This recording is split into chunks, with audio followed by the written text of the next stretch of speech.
नमस्कार, एक बार फिर से आप सभी का स्वागत है DS4 में। मैं हूं आपके साथ नफीसा। मैं अक्सर जनता के बीच जाती हूं और जनता की राय जानने की कोशिश करती हूं, तमाम मुद्दों पर चर्चा करती हूं, लेकिन आज सिर्फ बात होगी प्रधानमंत्री नरेंद्र मोदी के भाषण की, जो कि राज्यसभा में दिया गया है।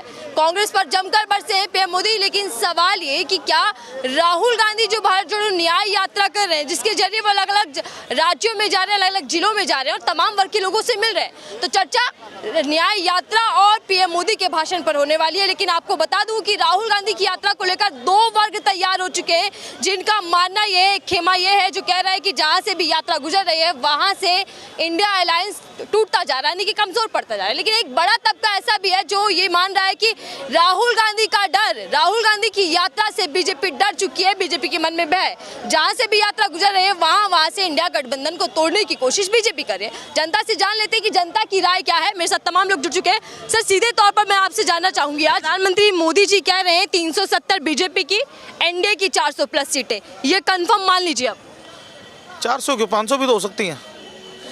जब मेयर का चुनाव में आप इतना कुछ कर सकते हैं, मेयर का चुनाव के लिए तो ईवीएम के अंदर, और लोकसभा के चुनाव के लिए प्रधानमंत्री की कुर्सी के लिए क्या नहीं कर सकते हो।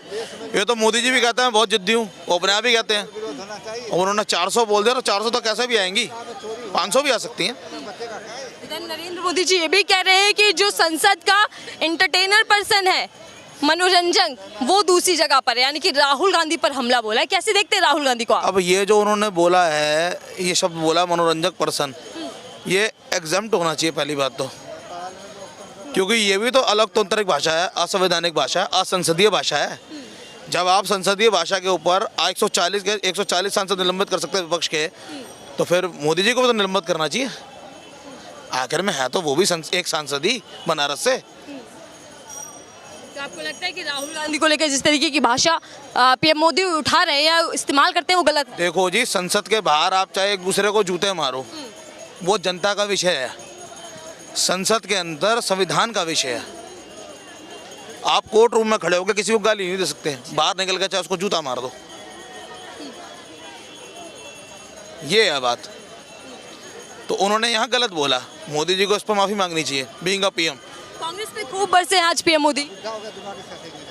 वही तो बात है ना, संसद के अंदर राजनीति आप कर रहे हो, पार्टीबाजी कर रहे हो, क्या चीज़ है ये? काम आपको संसद के बाहर करना है, इसके लिए आपको चुनावी माहौल मिलता है, मंच मिलता है चुनावी। संसद के अंदर ये काम थोड़ी, संसद के अंदर देश के फैसले लिए जाते हैं, छिट्टाकशी थोड़ी की जाती है। संसद है किस लिए? संसद देश की हर मुद्दे को बनाने बिगाड़ने वाली जगह है। संविधान का मंदिर कहते हैं संसद को। मंदिर में क्या आप ये बोलोगे पुजारी की धोती खुली है या इसका ये हुआ है उसका वो, मतलब गलत चीज़ है। आप ये सब नहीं कर सकते वहाँ पे, आप कर रहे हो, या तो गलत आप ही हो ना। अच्छा, राहुल गांधी की यात्रा को लेकर क्या कुछ मन में आता है? आम जनता है, आप लोग कैसे देख रहे हैं इस यात्रा को? राहुल गांधी की यात्रा, देखो जी, वो जहाँ से निकल रहे हैं उससे पहले वहाँ माहौल ऐसा बनाया जा रहा है। असम में सरकार इनकी थी, इन्होंने वहाँ माहौल ऐसा बनाया। बिहार पहुँचने लगे तो बिहार में नीतीश जी को लेके कट गए। अब ये बंगाल की बात है तो वो उनका जो ममता बनर्जी का भांजा है, भतीजा, जो अभिषेक बनर्जी जो है, उसके चलते में उनके ऊपर तलवार लटका रखी है। इधर से बहन मायावती कुछ नहीं बोल सकती। और झारखंड गए तो झारखंड के अंदर देखिए ईडी जो मुख्य प्रेजेंट सीएम थे उन पर एक्शन ले लेती। झारखंड में सरकार गिराने की भस्कर कोशिश की, लेकिन हेमंत सोरेन ने उससे पहले मीटिंग बुला करके चंपई सोरेन को अपना उत्तराधिकारी बता दिया पार्टी के अंदर कि मेरे बाद अपना सीएम का पोस्ट जो है वो इनको मिलेगा।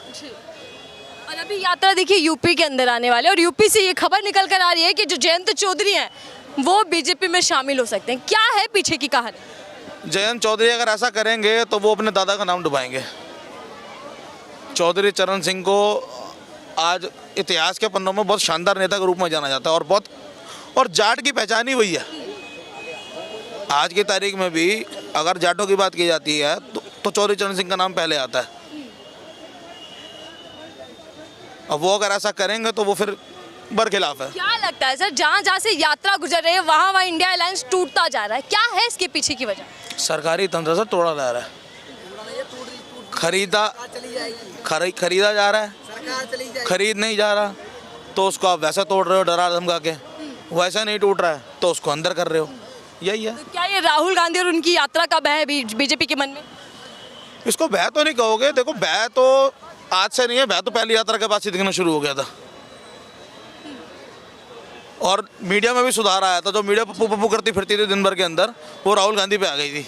अब राहुल जी पे आ गई है। आदमी को निखारना पड़ता, तपस्या करनी पड़ती है। वो अपनी तपस्या कर रहा है।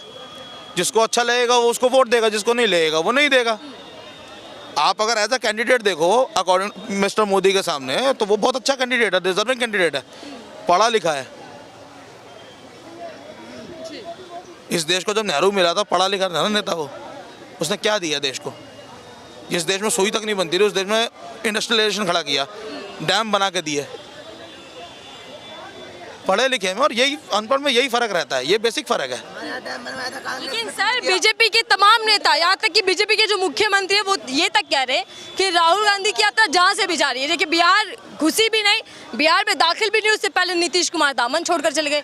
ममता बनर्जी कह रही है कि 40 भी नहीं जीत पाएगी कांग्रेस। तो कहीं ना कहीं गठबंधन तो टूट रहा है ना राहुल गांधी के कारण।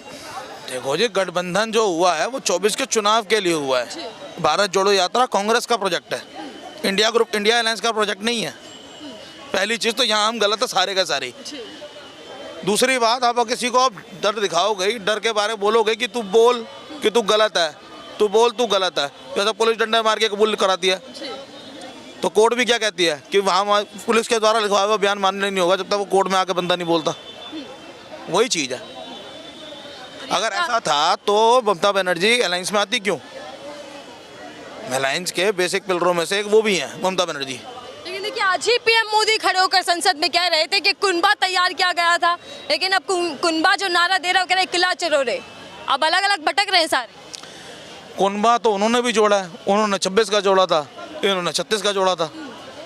10 सांसद ज़्यादा, 10 कुनबा में जा रहा है, ये रिश्तेदार जोड़े थे भाई। ये उनके वाले हैं, वो क्षेत्र पे, वो अपने अपने क्षेत्र के बाहुबली हैं, अपने अपने क्षेत्र में नामचीन है। इन्होंने जो जोड़ा वो सब इन्हीं के कंधों, इन्हीं के जूतों के नीचे है। कहने को एनडीए के अंदर, परिवार के अंदर हर कोई बड़ा है, लेकिन चलती बाप की है। बस वो वाली बात है एनडीए के अंदर। क्या राहुल गांधी की लोकप्रियता बढ़ रही है यात्रा के दौरान? क्योंकि मैं देख रही हूँ या तमाम लोग देख रहे हैं, अलग अलग लोगों से मिल रहे हैं, बच्चे हों बुजुर्ग हों, कभी गाड़ी में सवार हो रहे हैं, कभी रिक्शे साइकिल की सवारी वो कर रहे हैं। मैडम देखो, जब गुल्लू जैसा पत्रकार ये कह सकता था, पहले कहता था पप्पू पप्पू करता था, जब वो राहुल जी पे आ गया, पिछली बार राहुल गांधी पे था जब यात्रा निकली थी साउथ से नॉर्थ की तरफ, और अब जब वो राहुल जी पे आ गया तो सुधार तो हुआ ही है ना। आप शब्दों के ऊपर ही देख सकते हो ना, राजनीति के अंदर शब्द भी बहुत बड़ी चीज़ होती है।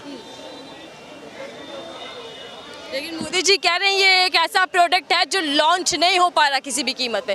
कांग्रेस की दुकान बंद ना करा दे राहुल गांधी। दुकान बंद ही है, प्रोडक्ट बंद ही है, दुकान बंद है, दुकान बंद है। कांग्रेस की दुकान ही बंद है और यही बात पीएम मोदी भी कह रहे हैं।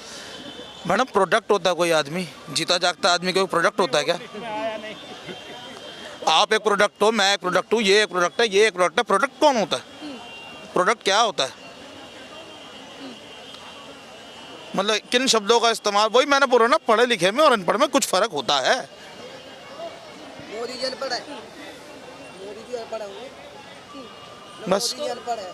कैसा लग रहा है, क्या अहंकार देखने को मिला पीएम मोदी के भाषण में? क्या रहा, मर्यादित भाषा रही या नहीं रही? भाषा तो मर्यादित नहीं है जी। भाषा तो किसी मायने में मर्यादित नहीं होगा, संसद के अंदर ये भाषा चल नहीं सकती, पर वो देश के पीएम है। जब डेमोक्रेसी के अंदर आप किसी भी धार्मिक चिन्ह को लेकर के नहीं जा सकते हो, बेहिंगा सिख सिमरनजीत सिंह मान को कृपाण उतारने को कहा गया क्योंकि आपका धार्मिक निशान है, उन्होंने जाने से मना कर दिया था। तो आपने नए संसद भवन के अंदर सिंगोल की स्थापना कैसे कर दी? वो भी तो धार्मिक चिन्ह है। जब आप इस देश की जो फॉर्मेशन हुई थी 1947 के अंदर, वो धर्म के आधार पर नहीं हुई थी पाकिस्तान की तरह। हमारी जो स्थापना हुई थी वो रिपब्लिक के रूप में हुई थी, यूनियन ऑफ स्टेट्स के रूप में हुई थी। और जहाँ अगर घर के अंदर ना छोटे बड़े सबकी कदर होती है ना, उस घर के अंदर पार्टीशन नहीं पड़ा करते, विभाजन नहीं आया करते। यहाँ अगर हम सबको दिखाएंगे तू छोटा मैं ही बड़ा, तू छोटा मैं ही बड़ा, तो बच्चा भी कहता है भाई तू अपनी डबली तू खुद बजा, मैं तेरा घर छोड़ के जा रहा हूँ, रूखी सूखी खा लूँगा, कहीं और रह लूँगा। किसी की कल को शादी हो, उसकी बीवी के सामने उसका बाप ही उसको गालियाँ देता फिरे, तो बच्चा क्या कहेगा? भाई तू अपनी डबली अपने आप बजा ले, मैं तेरा घर ही छोड़ के जा रहा, मैं अपनी बीवी के साथ कहीं और रहकर रूखी सूखी खा लूँगा। ये चीज़ हो रही है आज, इसको हमें सुधारना पड़ेगा।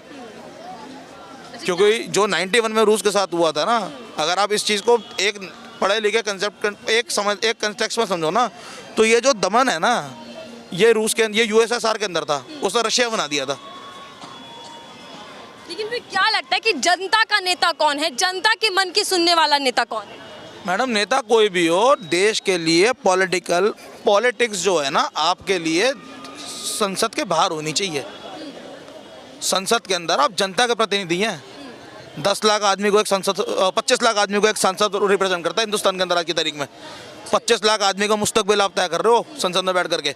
आपको वहाँ उसकी बात करनी चाहिए, इन सब चीज़ों की बात नहीं करनी चाहिए कि वो ऐसा है, मैं ऐसा, मैं वैसा। ये क्या बात है? ये कोई बात ठीक तो नहीं है। मोदी जी तो यहाँ कह रहे हैं ना कि जो तीसरा कार्यकाल होगा, वो कंफर्म कह रहे हैं कि तीसरा कार्यकाल पीएम मोदी का ही होगा और वो मैडम, बहुत मैं बड़े बताऊं- फैसलों वाला होने वाला है। मैडम सुनो, जब एक मेयर जैसे जिस सीट के ऊपर बैठ के अथॉरिटी आपको कोई खास नहीं है, पैसा आप मोटा नहीं कमा सकते। राजनीति के अंदर आने का दूसरा कारण लोगों का होता है पैसा कमाना, ये दुनिया जानती है।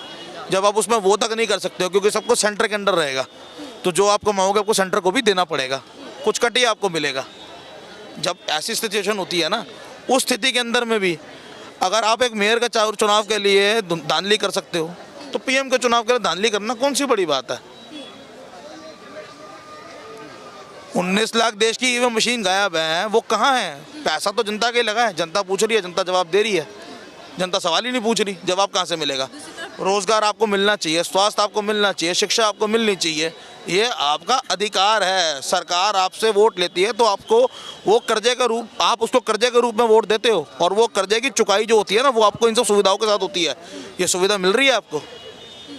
5 किलो राशन आपने दे दिया, 5 किलो राशन पे मुझे आप एक 12 साल का बच्चा जिंदा रख के दिखा दो पूरे महीने के लिए, वयस्क आदमी क्या जिएगा?